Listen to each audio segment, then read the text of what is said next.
मौत से जंग, सहारा रेगिस्तान में मोरो प्रॉस्पेरी की सच्ची कहानी।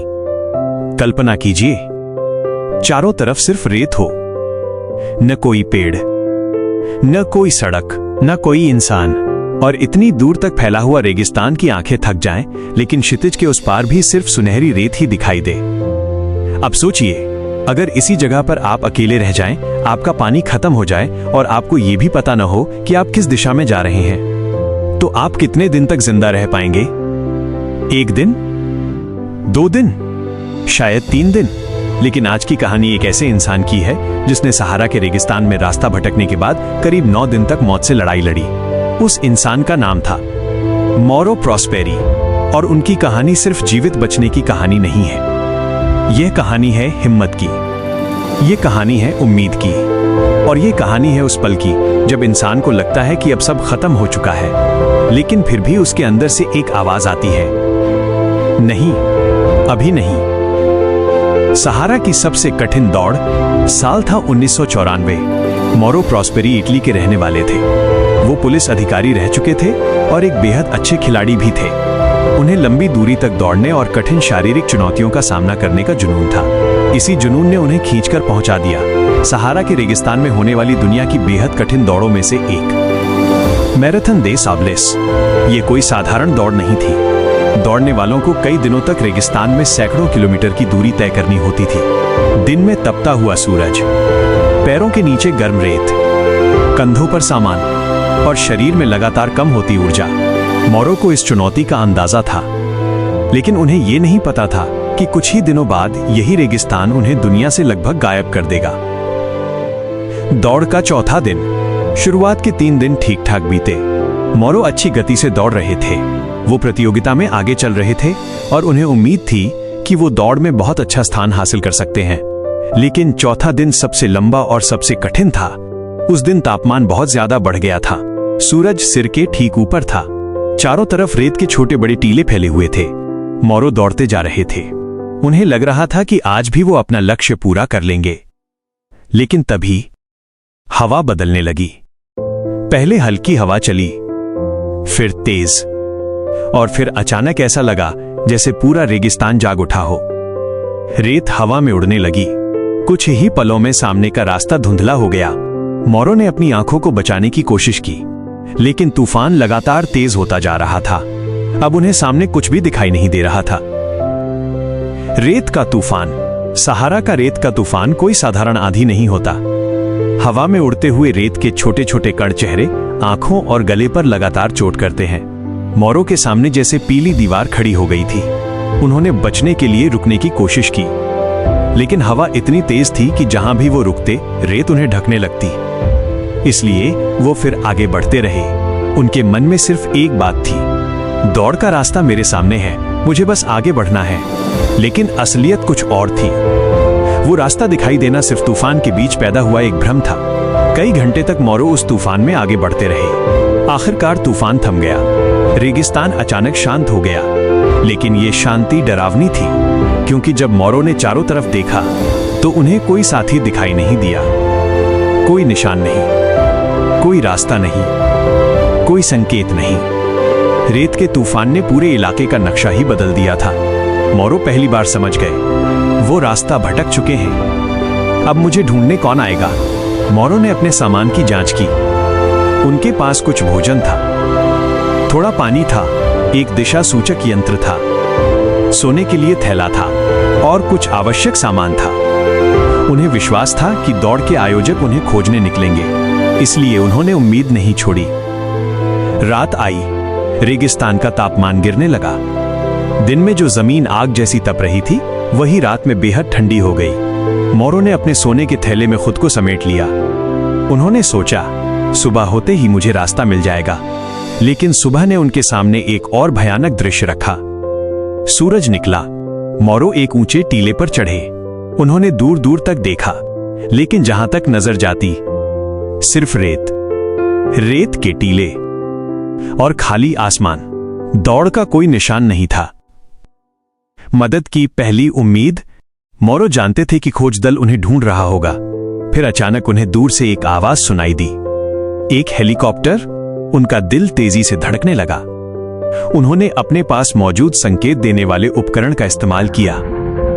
उन्होंने हाथ हिलाए, उन्होंने आवाज लगाई, लेकिन हेलीकॉप्टर उन्हें देख नहीं पाया। कुछ ही देर में वो आसमान में एक छोटे से बिंदु की तरह दिखाई दिया और फिर गायब हो गया। मोरो वहीं खड़े रह गए। उनकी आंखों के सामने उनकी आखिरी उम्मीद भी दूर चली गई थी। अब उन्हें समझ आ गया था, उन्हें खुद ही अपनी जान बचानी होगी। पानी की हर बूंद की कीमत। रेगिस्तान में पानी का मतलब सिर्फ प्यास बुझाना नहीं होता, पानी का मतलब होता है जिंदगी। मोरो अपनी बोतल को बेहद सावधानी से इस्तेमाल कर रहे थे, हर घूंट सोच समझकर, लेकिन शरीर लगातार पानी खो रहा था। पसीना, सांस, गर्मी और लगातार चलना। उनका शरीर पानी मांग रहा था, लेकिन उनके पास देने के लिए बहुत कम बचा था। उन्होंने अपनी प्यास को नियंत्रित करने की कोशिश की, चलना कम किया, छाया ढूंढी और जहां संभव हुआ सूरज से बचने की कोशिश की। लेकिन सहारा किसी को आसानी से नहीं छोड़ता। एक सुनसान पवित्र स्थान। भटकते भटकते मोरो को एक दिन एक पुराना धार्मिक स्थल दिखाई दिया। वो एक सुनसान सा मकबरा था जिसे स्थानीय लोग रास्ते में पड़ने वाले विश्राम स्थल के रूप में जानते थे। मोरो को लगा कि शायद यहाँ कोई इंसान होगा, शायद कोई पानी मिलेगा, शायद कोई उन्हें देख लेगा। लेकिन अंदर कोई नहीं था, सिर्फ सन्नाटा। उन्होंने उसी जगह को कुछ समय के लिए अपना आश्रय बना लिया। अब उनका लक्ष्य दौड़ जीतना नहीं था, अब लक्ष्य था जिंदा रहना। भूख और प्यास की परीक्षा। मोरो के पास जो भोजन था वो धीरे धीरे खत्म हो रहा था। उन्होंने अपने राशन को बहुत सावधानी से बांटकर खाना शुरू किया। पानी की समस्या और गंभीर थी। उन्होंने अपने शरीर से निकलने वाले तरल को भी दोबारा इस्तेमाल करने की कोशिश की। यह सुनने में जितना कठिन लगता है, उस परिस्थिति में उससे भी कहीं ज्यादा कठिन था। लेकिन जब इंसान मौत के सामने खड़ा होता है तो उसकी सोच बदल जाती है। जो चीज सामान्य जीवन में असंभव लगती है, वही जीवन बचाने का साधन बन सकती है। मोरो ने यही किया। वो किसी वीरता की कहानी लिखने नहीं निकले थे, वो बस जिंदा रहना चाहते थे। रेगिस्तान का नया चेहरा। दिन बीत रहे थे, उनका शरीर कमजोर होता जा रहा था। पैरों में दर्द था, गला सूख रहा था, आंखों की रोशनी पर भी असर पड़ रहा था। और सबसे खतरनाक चीज थी उनका अकेलापन। कई दिनों तक किसी इंसान का चेहरा ना देखना, किसी की आवाज ना सुनना, और ये पता ना होना कि बचाव दल आपको ढूंढ भी रहा है या नहीं। इन सब का असर दिमाग पर पड़ने लगा। कभी कभी उन्हें दूर कुछ दिखाई देता, ऐसा लगता जैसे वहां पानी है। वो उस दिशा में बढ़ते, लेकिन कुछ दूरी तय करने के बाद पता चलता वहां पानी नहीं था, सिर्फ चमकती हुई रेत थी। ये रेगिस्तान का भ्रम था, और ऐसे भ्रम प्यासे इंसान को और भी कमजोर कर देते हैं। वो रात जब मोरो टूट गए, अब कई दिन गुजर चुके थे। मोरो को अपनी पत्नी की याद आने लगी, अपने घर की, अपने परिवार की, अपने देश की। उन्हें लगा कि शायद दुनिया ने उन्हें मृत मान लिया होगा। उनके मन में निराशा बढ़ती गई। एक समय ऐसा आया जब उन्होंने अपनी जिंदगी खत्म करने की कोशिश की, लेकिन वो प्रयास सफल नहीं हुआ, और यही पल उनके जीवन का सबसे बड़ा मोड़ बन गया। मोरो ने महसूस किया कि अगर वो अभी तक जिंदा हैं, तो शायद उन्हें अभी हार नहीं माननी चाहिए। उन्होंने खुद को संभाला और मन ही मन कहा, अगर मैं यहां तक पहुंच गया हूं तो अब आखिरी कोशिश भी करूंगा। ये कोई फिल्मी संवाद नहीं था, ये एक ऐसे आदमी की आखिरी जिद थी जिसके पास लगभग कुछ भी नहीं बचा था। 9वां दिन। 9वें दिन तक मोरो की हालत बेहद खराब हो चुकी थी। उनका शरीर बुरी तरह कमजोर हो गया था, वजन काफी कम हो चुका था, पैर जवाब दे रहे थे, लेकिन फिर भी वो आगे बढ़ते रहे। क्यों? क्योंकि उन्हें पता था कि अगर वो वहीं बैठ गए तो शायद फिर कभी उठ नहीं पाएंगे। वह धीरे धीरे आगे बढ़ते रहे, कभी चलते, कभी रुकते, कभी रेंगते, और हर बार खुद से एक ही बात कहते, आगे बढ़ो, बस आगे बढ़ो। मौत के बिल्कुल करीब। अब मोरो को यह भी नहीं पता था कि वो किस देश में है। वह प्रतियोगिता के रास्ते से बहुत दूर जा चुके थे। बाद में पता चला कि वो लगभग 300 किलोमीटर तक रास्ते से भटक गए थे और अनजाने में अल्जीरिया की सीमा के भीतर पहुंच गए थे। ABC news.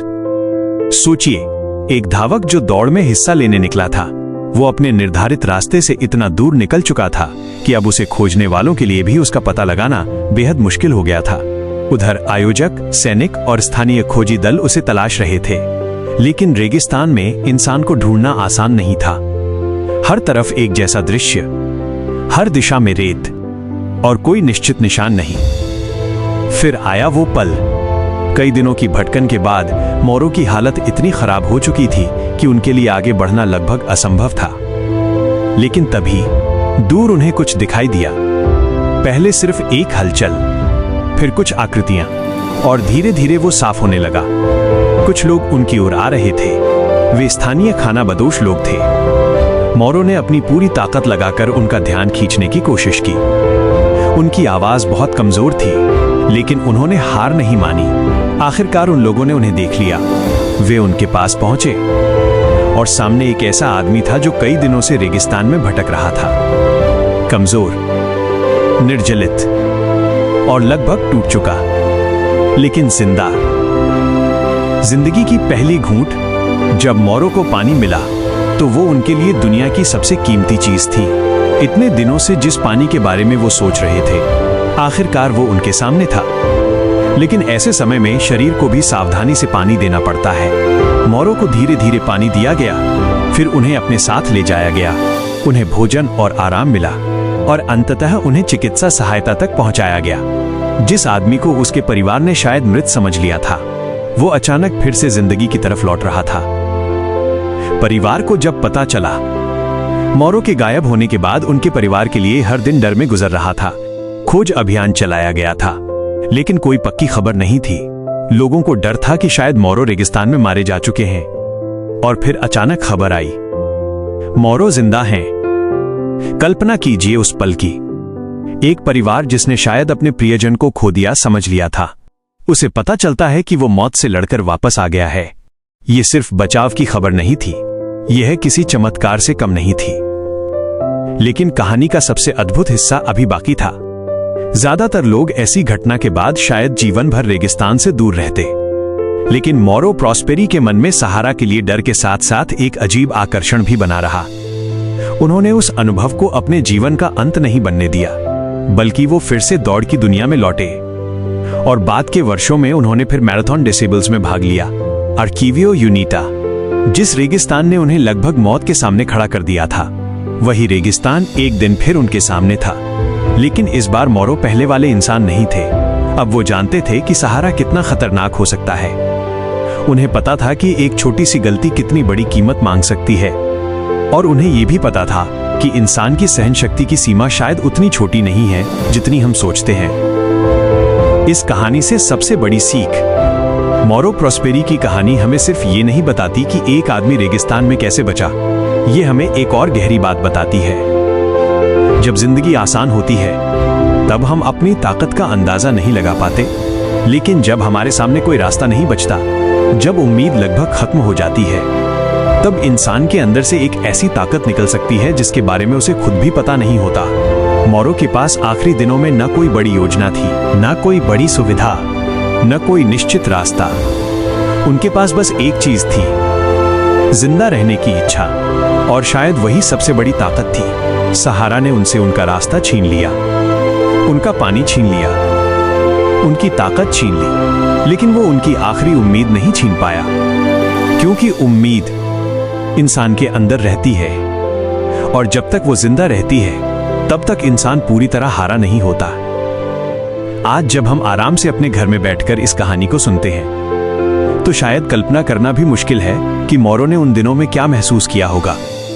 दिन में आग जैसी गर्मी, रात में ठंड, चारों तरफ खालीपन, शरीर में घटती ताकत और मन में लगातार एक सवाल, क्या मैं यहां से कभी बाहर निकल पाऊंगा? लेकिन मोरो निकले। वो वापस लौटे और उन्होंने दुनिया को यह दिखा दिया कि कभी कभी जिंदगी हमें ऐसी जगह ले जाती है जहां कोई रास्ता दिखाई नहीं देता, लेकिन इसका मतलब यह नहीं कि रास्ता है ही नहीं।